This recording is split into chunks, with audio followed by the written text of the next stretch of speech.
نحمده ونصلي على رسول الكريم اما بعد فاعوذ باللہ من الشیطان الرجیم بسم اللہ الرحمن الرحیم۔ السلام علیکم۔ اللہ تعالیٰ آپ کو اپنی حفظ و امان میں رکھے۔ آج میری طبیعت کچھ زیادہ ہی بوجھل ہو رہی تھی، اتنی کہ یہ ویڈیو بنانے میں بھی بڑی مشکل پیش آ رہی ہے مجھے مسلمان جو دنیا میں ہے، جو حالت زار ہے ہم مسلمانوں کی، اس احساس اس نے آج کچھ زیادہ ہی میرے دل میں جڑ پکڑ رہی۔ تو میں نے سوچا کہ کیا چیز ہو سکتی ہے جو ہمیں چیز سے نکالے، اور کیا چیز ہے جس کی وجہ سے ہماری یہ حالت زار ہے۔ تو خیال آیا کہ اللہ تعالیٰ کے ایک سنہری فرمان کہ بھائی بھائی بن کر رہو، اس کا ترک کرنا اس کی وجہ ہے۔ ہم نے اللہ تعالیٰ کے اس فرمان کو پس پش ڈال دیا۔ دین اسلام مذہب ان کا نام نہیں ہے، Islam is the complete code of life. اسلام مکمل ضابطہ حیات ہے، آپ کو زندگی گزارنے کے ہر لمحے کی ترغیب دیتے ہیں، سنہری اصول دیتے ہیں۔ ان میں سے قوت بھی ایک ایسا ہی اصول ہے۔ اس کی اہمیت اتنی زیادہ ہے، یہ بکھرے صفات جب متحد ہوتے ہیں یہ کتاب کا اعزاز حاصل کرتے ہیں۔ اگر کوئی عمارت اپنے قدموں پہ 100 سال کھڑی رہتی ہے اس کی وجہ اس کا سیمنٹ، اس کی بجری اور اس کی اینٹوں کا مل کر رہنا ہے۔ اگر یہ بکھر جائے تو کوئی وجود نہیں رہتا۔ ہم نے اپنے گھروں سے یہ چیز شروع کرنی ہے، جہاں ہم اپنے رشتوں کا تقدس پامال کرتے ہیں، وہاں سے ہم نے اس چیز کا سٹارٹ لینا ہے کہ دوسروں کے لیے احساس کو جگانا ہے۔ ہم تو اس چیز سے محروم رہے، خدا کرے کہ ہمارے آنے والی نسلوں میں اخوت ان کی جسم میں خون کی طرح دوڑی۔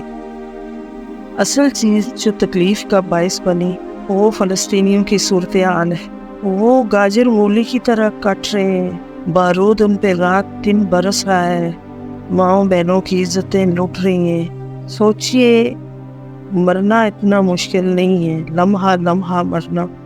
موت آئی اور چند گھنٹوں میں، یہ چند منٹوں میں خوش نصیب ہوتے چند سیکنڈوں میں خاتمہ کر دیا، یہ مشکل نہیں۔ یہ سوچئے جو ہر وقت موت کو اپنی طرف آتا دیکھ رہے ہوں، جن کو ہر وقت یہی احساس ہو ابھی ہمارے لیے کوئی بارود، کوئی اس طرح کی چیزیں آئیں، وہ آئیں جو رات کو اپنے بچوں کو لوری سناتی ہیں، وہ آئیں ہر وقت موت کی ہولناکیوں سے اپنے بچوں کو ہر وقت اس طرح سے بچاتی ہوں۔ 56 ممالک ہوتے ہوئے بھی ہماری طرف سے عملی قدم اٹھانا تو دور کی بات، ایک مضبوط بیان بھی جو ہے وہ نہیں دیا جا، کیونکہ ہم غیرت ایمانی سے محروم ہو چکے ہیں۔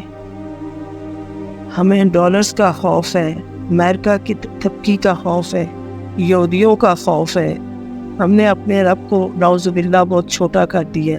وہ جس نے ضمانت دی قرآن پاک میں کہ اگر میں تمہارا ہوں تو تمہارا کوئی کچھ نہیں بگاڑ سکتا، اور میں اگر تمہارا نہیں ہوں تو ساری دنیا بھی تمہارا مل کے بھی تمہیں کوئی فائدہ نہیں دے سکتی۔ اس چیز کو ذہن میں رکھ کے کیا کوئی مسلمان اس کے اندر خوف ہو سکتا ہے کسی چیز کا؟ میں اپنے آرمی چیف سے گوش گزار کروں گی، درخواست کروں گی کہ آپ تو حافظ قرآن ہیں، کبھی اس طرف بھی توجہ دیجیے کہ میں جب رب کسی کے ساتھ ہوتا ہے تو کوئی اس کا کچھ نہیں بگاڑ سکتا۔ کیا پتہ ہو آپ بھی بے بس ہوں، ہماری گورنمنٹ بھی بے بس ہو، کوئی پتہ نہیں ہے ہمارے اوپر کون کون سی بے بسیاں ہیں، لیکن گیدڑ کی 100 سالہ زندگی سے شیر کی 1 سالہ زندگی گزار کے جانا بہت افضل ہے۔ ہمارا اپنا پیارا کوئی اس طرح مصیبت میں ہو، کیا ہم کہہ سکتے ہیں کہ ہماری پہنچ نہیں ہے، ہم مجبور ہیں؟ ایسا ہو ہی نہیں سکتا۔ ہم آگ کا دریا پار کر لیں گے، ہم سمندروں کو کود جائیں گے۔ ہمارے بچے بھوک کے مناظر، مٹی میں ریت میں وہ خوراک تلاش کرتے ہیں۔ سوچئے، تصور کیجئے اپنی ذات کو وہاں رکھ کے، ان کے نکلنے کا کوئی رستہ نہیں، کوئی ملک ان کو اپنے طرف آنے کا نہیں کہتا۔ اگر ہماری بےحسی اس حد تک ہے، اگر ہم ان کو 2 لاکھ کوئی ہر ملک اپنے پاس بنا دے کیا وہ اس طرح سے بے بسی کی زندگی گزارے؟ قیامت والے دن اللہ تعالیٰ کو ہم کیا جواب دیں گے؟ کبھی ایسا ہوتا ہے کہ ان کو کے سونا پڑتا ہے ورنہ نیند نہیں آتی۔ ان کو بھول کے کھانا پڑتا ہے ورنہ لقمہ حلق سے نہیں اترتا. ہمیں نفسا نفسی سیکھ لیے ہیں. وہ جو خدا نے کہا نا کہ بھائی بھائی ہو، اس کو ہمیں پس پوچھ ڈال دیا. وہ خدا بھی ہم ان کا امتحان لے رہے ہیں اور ہمارا بھی امتحان لے رہے ہیں کہ شاید ان میں غیرت امیر جاگ جائے. مجھے تو لگتا ہے ایرانی صدر ابراہیم رئیسی کو بھی اسی چیز کی وجہ سے نشانہ بنایا گیا ہے. پتہ نہیں مجھے کیوں اس چیز کا احساس ہوتا ہے کہ شاید انہوں نے اسلامی ممالک کے دورے کر کے اس چیز کی طرف راغب کرنا شروع کیا تھا کہ ہم یکجان ہوں، کیونکہ انہوں نے اس پہ اسرائیل پہ وہ کر بھی دیا تھا حملہ. تو اگلی سٹیج یہی تھی اور ان لوگوں کا آپس میں اتحاد اور اتفاق دیکھیے چند مہینے نہیں گزرنے دیے ان کا دنیا سے فنا کر دیا. یہ امریکہ یہودیوں کی وہ تھپکی دے رہا ہے جا کے، پریکٹیکلی بھی سارا کچھ کرتے ہیں کہ ہم تمہارے ساتھ ہیں. اور ادھر ہماری سڑکوں پہ اگر احتجاج ہو، ہمارے نوجوانوں کو موت کا سامنا دیکھنا پڑتا ہے. دل بہت بوجھل ہے، بہت زخمی ہے. اگر کسی کے دل میں ذرا برابر بھی نہ ایمان ہے تو وہ بغیر احساس کے زندہ رہ ہی نہیں سکتا. بغیر احساس کے جانور زندہ رہتے ہیں. وہ ہمارے وجود کا حصہ ہے. ان کے لیے جو کچھ کر سکتے ہیں، کچھ بھیجنے کے لیے اگر کوئی معتبر ذرائع ہے وہاں پہ کیجیے. نہیں تو دل میں خیال آیا بہت پہلے، تب جب یہ معاملہ شروع ہوا تو تب اس نے میری صحت کو بہت ہرٹ کیا تھا. تو پھر کنٹرول میں آ گیا. تب میرا دل کرتا تھا کہ میں گھر گھر جا کر جہاں تک میری پہنچ ہے یہ آیت جو ہے میں گھر گھر جا کر پہنچاؤں. تو اب تو اللہ تعالیٰ نے یہ ذریعہ دے دیا مجھے. سورہ بقرہ کا آخری 2 آیتیں جو ان کو یہ شرف حاصل ہے کہ یہ آسمانوں پہ معراج نبی پاک کو اللہ تعالیٰ نے تحفہ دیا. اس کی بالکل آخری آیت کے بالکل آخر کے اینڈ میں یہ آپ کے ساتھ ظلم ہو رہا ہے یا کسی مظلوم کے لیے پڑھنا ہو تو یہ پڑھیے.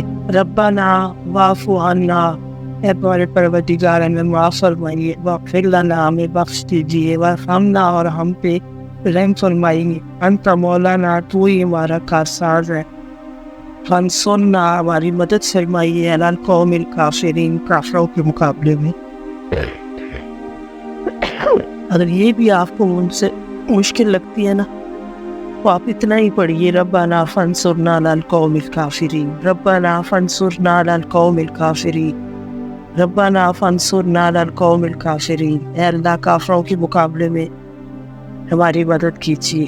اور اس احساس کے ساتھ کہ وہ ہم میں سے ہی ہیں. اور گھروں میں احساس جاری رکھیے ایک دوسروں کا. یہ بہت ضروری ہے. اگر کسی جگہ پہ احساس نہیں ہے نا، کسی قوم ہو یا گھر ہو، تو ذلت اور رسوائی کا دار ہوتے ہیں. وہاں سکون اور وقار نہیں پایا جا سکتا.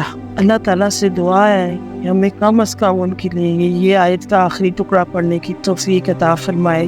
والسلام. دعا گو سائرہ خبر.